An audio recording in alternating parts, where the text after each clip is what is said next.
Yo, what's up guys? It's Lionel the Builder back again with another video, and today we're going to talk about how to break into tech, how to actually learn how to code.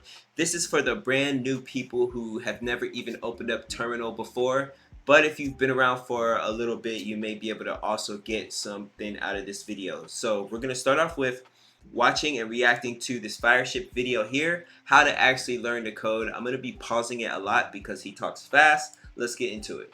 Carpal tunnel, macular degeneration, social isolation, an excellent salary, and back problems. If that sounds good to you, might I recommend a career in programming? But how does one actually learn to code as a complete beginner? Well, the answer is actually very simple. You need to spend countless hours staring at the blue light of a computer screen, hitting the keys until something cool comes out the other side. Learning to code was by far the best investment I ever made in my career, and it cost approximately $0 thanks to all the free stuff on the internet. Luckily, you don't need to be very smart.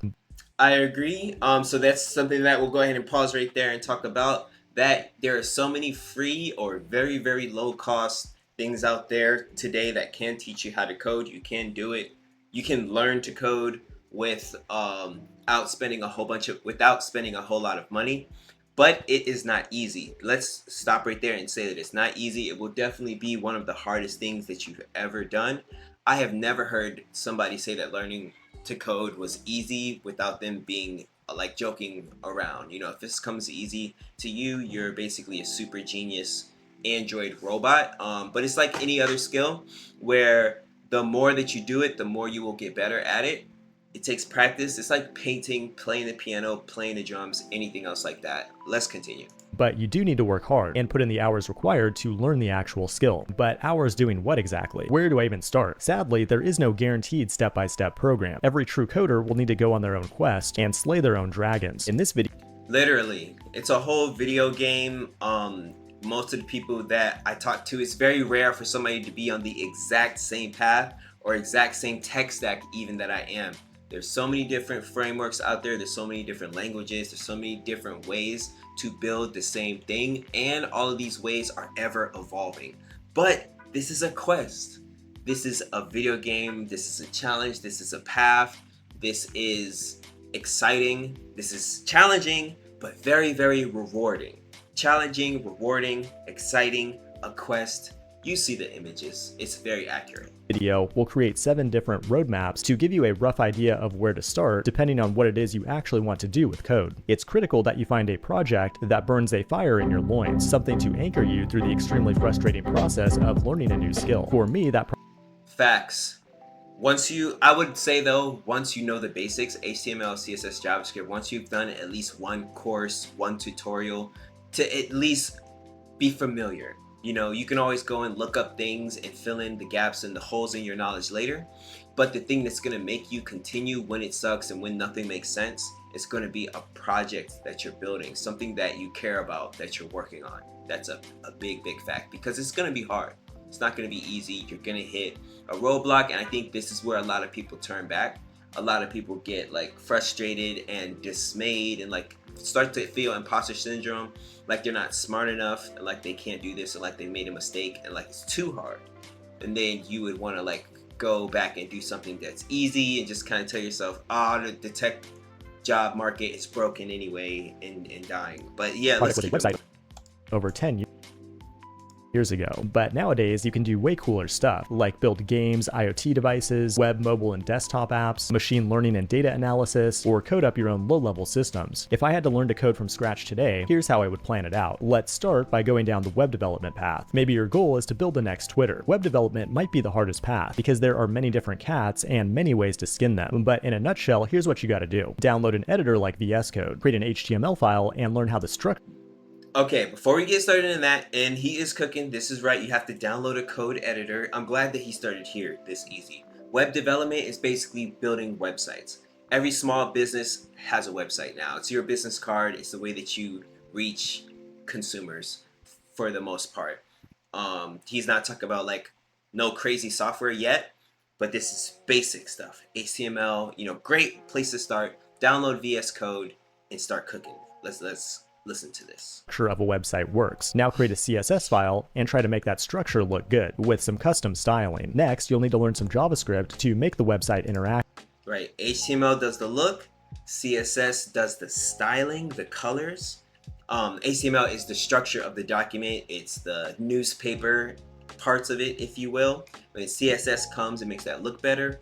And then JavaScript now makes it interactive, makes it functional, and now you can even have JavaScript on the back end, on the server. Now your buttons can listen. You can listen for a button click or for a scroll on the page, and you can hold objects, user objects, passwords, stuff like that, and do way more. You'll learn more about that later. Active. The crazy thing though is that most people don't use JavaScript by itself, but instead bring in a front-end framework to build out a UI. If your goal is to get a job, learn React because it's the most... I'm just gonna keep stopping to just zoom in and give basic explanations on this stuff. So what he's saying is that you can write everything with JavaScript, but nobody does it anymore. We don't reinvent the wheel over and over again unless for some reason you need to or you have to. There's popular frameworks out here. That's what React is. That's what Next.js is. That's what Angular is. And then you use their language to build components that are already, sometimes can be pre-built, super customizable. Then you can reuse them within your code instead of having to rewrite everything every single time that you go to do it. And then it gets compiled into JavaScript or whatever, and then displayed on the DOM. It manipulates the DOM, which is the document object model that basically displays the web page. Most popular, but if you want to enjoy yourself, you might look into Svelte or Vue instead. That takes care of the front end, but to build an app, you also need a back end. The easiest way to do that is to bring in a back end as a service like Firebase, Pocketbase. So the front end is basically what the user is going to see, and then the back end is where all of the organs are that actually, handle the functionality, the memory, the server, like all of the different information your website's going to collect or whatever you need to do. If you do need to do anything, you're going to need a back end to power it. Or Supabase. That'll give you user authentication, a database, and file uploads with minimal effort, but you'll also likely need your own custom server-side code. And confusingly, the easiest way to do that is with a serverless platform. You'll need to learn some Node.js and understand how HTTP and APIs work on the internet. And then finally, you can bring in a meta framework that matches up to your front-end framework like Next.js, SvelteKit, or Nuxt, which can put everything you need together in one cohesive package. And with that, we have a very rough roadmap for web development, but there's about a million different side quests you could go on along the way. You could also tear up this roadmap and go use some... Right, some of those side quests were like CSS frameworks, like Tailwind CSS, Flowbyte, using a theme and then customizing it from there. There's all sorts of different ways that you can go. You can always make a different decision, along this path. But always keep in mind the goal is to just build something. To try and get something built, something that doesn't work, something that's ugly, something with errors, but at least it's your baby that you created. You now have created a digital organism.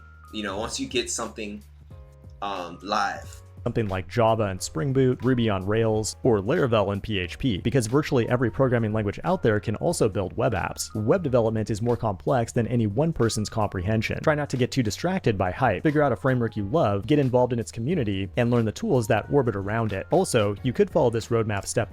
Right, so we're just gonna watch the first one, and I'm gonna get into the blog, but the link will be in the description for you to watch this without me pausing it and to get the rest of the information that he has, man. Shout out to Fireship. Make sure you give him a like and a subscribe.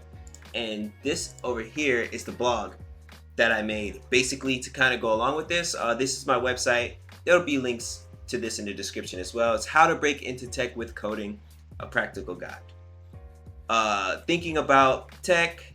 Oh, check out the picture first. It's like a journey into tech. Thinking about tech but not sure where to start. This guide was created to help you take those first steps into coding and through daily struggles and persistence, eventually build a thriving career in tech. How to begin learning code. You start with HTML and CSS. Before diving deep, it's crucial to understand the basics. Platforms like FreeCodeCamp offer quick, comprehensive courses on HTML and CSS. These skills are foundational, allowing you to understand the structure and style of websites. Familiarize yourself with key terms. As you learn, you'll become comfortable with the terminology and functionality of various technologies, which is key for building your code understanding. So with that, it basically is saying the syntax. What is a function? What is a variable? What is managing state? What is an array? What's an array method? What's object-oriented programming? When you go through a course, HTML and CSS and JavaScript, or after HTML, CSS, and JavaScript, after HTML and CSS, JavaScript is your next step, where you learn basically the lingo, what these alphabet, it's like a coding language is literally that, it's a language. So you need to learn what all these words mean within that language for you to then be able to build. That's basically what I was trying to say. That's familiarizing yourself with key terms. Now, advancing to JavaScript and frameworks. Once you've grasped HTML and CSS, JavaScript is your next step. It's the backbone of most of today's web applications. Once you learn how to build things, you can quickly pick up the syntax of any language by solving problems as they arise. Then after JavaScript, you want to start to explore React, and I'm saying spend a lot of time with JavaScript, build a couple things, get your experience up. I also should have put in there that you need to learn version control and get to be prepared to work amongst the team, and to also host and deploy your project on the internet. There's sites like Netlify where you can do that for free, straight from your GitHub. Explore React. Learning React will help you build efficient and scalable user interfaces. It's one of the top frameworks for developers and will significantly enhance your skill set, especially when learning about the virtual DOM and building components. Components are the user interface frameworks that you build that then help to display your website. Build projects and portfolio. Practical experience. Apply your skills by working on hands-on projects. If you're struggling to come up with an original idea, start simple with a personal portfolio website. Showcase your work. Use your portfolio to display your projects. This is crucial for networking and building a personal brand, which ties into job applications later on. In fact, this website we're building this blog on is my portfolio website, which it's nothing crazy.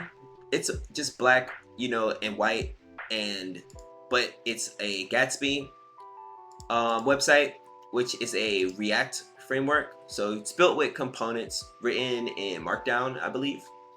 But there's a little bit of everything in there. Here's a picture of me, the website, projects that I have built. This is the Digital Builders, which is a Next.js project that we're still building. Shout out to the Digital Builders. Links are in the descriptions. Join the Discord, join the school. We're growing and building and doing all this together. Community, networking, make some friends who are also developers similar to yourself. You never know where we're going to end up and what projects we're going to need help with in the future. But regardless, your network is your net worth. Let us be your first group amongst many, hopefully. I've made a palette management system. So these are just the various different projects that I built. Let's continue. Showcase your work with the portfolio, and then specializing in job hunting. Choose your speciality. After building a base with projects, decide on something to specialize in, whether it's back-end, front-end, or full-stack development. Freelancing and side projects. Gain experience and build credibility through freelancing and personal projects. Essential skills and resources. Problem solving and critical thinking. Continue to develop these essential skills throughout your learning journey. Now there's plenty of learning platforms. Again, free Code Camp, it's free. Explore other resources and communities like the Digital Builders, Code Academy. Join community and networking. Join developer communities like the Digital Builders to participate in challenges and discussions. We build together, we show each other what we're building when we get stuck. Now you have people to ask, hey guys, can you help me get past this error? Networking tips, attend tech meetups and conferences within your town. We talk about that all the time over here. You'll see it in other videos. Continually evolve your tech resume that highlights the projects that you have built and your skills. Then you have to familiarize yourself with common interview questions and practices. Do mock interviews, technical interviews, and practice on platforms like LeetCode, which we also do here, and prepare to discuss your projects and technical challenges you've overcome. In conclusion, starting on your tech journey is an exciting process, and you don't have to go at it alone. Join, follow, engage, and grow with our community below. Share your experiences, ask questions, and connect with fellow builders. Remember, every master was once a beginner. Your journey into tech can start today. What is one tech skill that you wish to learn this year, and how can we help you achieve that? Please drop it into the comments. Thank you guys for watching. Again, this is for the new people who are still on the fence about coming into tech or not. Hopefully this was encouraging, but also realistic to let you know that it's also not easy. It's very, very difficult. But send me a friend request in the Discord when you get in there. Follow all the links on everything. Reach out to me. I'm Lionel the Builder, and I'll see you guys next time. Peace.